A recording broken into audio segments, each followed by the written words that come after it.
नमस्कार, न्यूज यापा में आपका स्वागत है। मैं उज्जवल शर्मा आपके साथ। लोकसभा चुनावों को लेकर दोनों पार्टियां अपनी अपनी तैयारियों में लगी हुई हैं और दोनों पार्टियों ने अपने अपने दिग्गज इस सियासी कहें अखाड़े में झोंक दिए हैं और सभी सियासी दिग्गज और अपने पार्टी के दिग्गज नेताओं को का दोनों ही पार्टियां फायदा उठाना चाहती हैं। अब इस बीच कांग्रेस की बात करें तो कांग्रेस के राष्ट्रीय महासचिव सचिन पायलट का क्रेज पूरे देश में माना जाता है और उनके क्रेज का फायदा उठाने के लिए कांग्रेस पार्टी ने उनका उपयोग पूरे देश में किया है।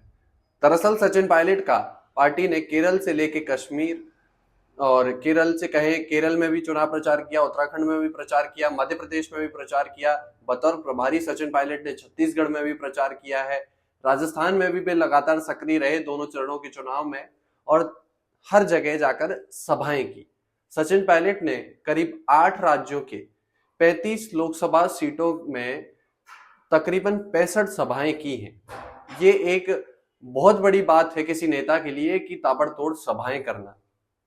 और सचिन पायलट जिस तरह से केरल में राहुल गांधी की सीट पर भी प्रचार करने के लिए गए, आप इससे सचिन पायलट के कद का अंदाजा लगा सकते हैं कि जब खुद की सीट पर राहुल गांधी ने सचिन पायलट से कहा कि आप वहां प्रचार करने चाहिए, तो सचिन पायलट की पकड़ का आप लोग एहसास लगा सकते हैं, एहसास कर सकते हैं कि आखिर सचिन पायलट किस स्तर के नेता हैं और राष्ट्रीय स्तर पर उनकी कितनी डिमांड है। और एक बात और, अब सचिन पायलट का कद पार्टी में के साथ साथ राहुल गांधी और प्रियंका गांधी की नजरों में भी काफी बढ़ गया है।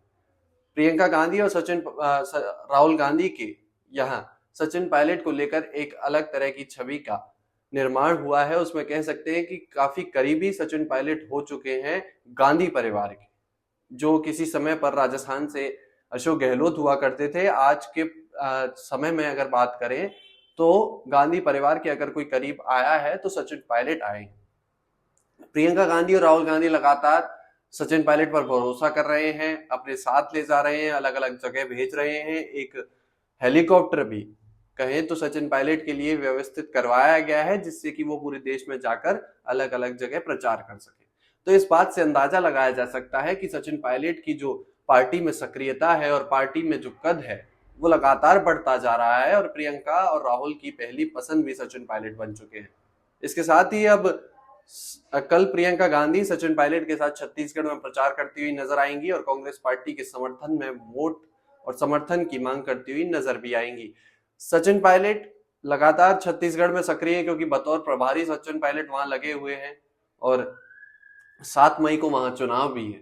तो ऐसे में सचिन पायलट वहां लगातार सभाएं कर रहे हैं। राहुल गांधी भी पहुंचे, मल्लिकार्जुन खड़गे भी पहुंचे। सचिन पायलट ने बड़ी ही अच्छी तरीके से मैनेजमेंट वहां संभाला हुआ है और पार्टी ने इसकी सराहना भी की है। तो जिस तरह से सचिन पायलट लगातार सक्रिय हुए हैं और लगातार सक्रियता उनकी गांधी परिवार में भी बढ़ी है, उससे सचिन पायलट के लिए एक अच्छा संदेश है और एक अच्छी सचिन पायलट के लिए खुशखबरी वाली बात भी है कि आखिर गांधी परिवार के जो करीबियों में सचिन पायलट की गिनती अब अव्वल दर्जे में होने लगी है, या कहें कि जो गिने चुने नेता हैं गांधी परिवार के करीबियों में उनमें गिनती सचिन पायलट की होने लगी है। तो अब जिस तरह से सचिन पायलट ने मोर्चा संभाला है, तो इसके बाद देखना होगा कि छत्तीसगढ़ के बाद सचिन पायलट और किन राज्यों में नजर आएंगे, क्योंकि छत्तीसगढ़ में 7 मई के चुनाव के बाद और भी जगह पार्टी सचिन पायलट को भेज सकती है। तमाम ऐसे सियासी अपडेट्स के लिए आप बने रहिए हमारे साथ। तब तक के लिए नमस्कार।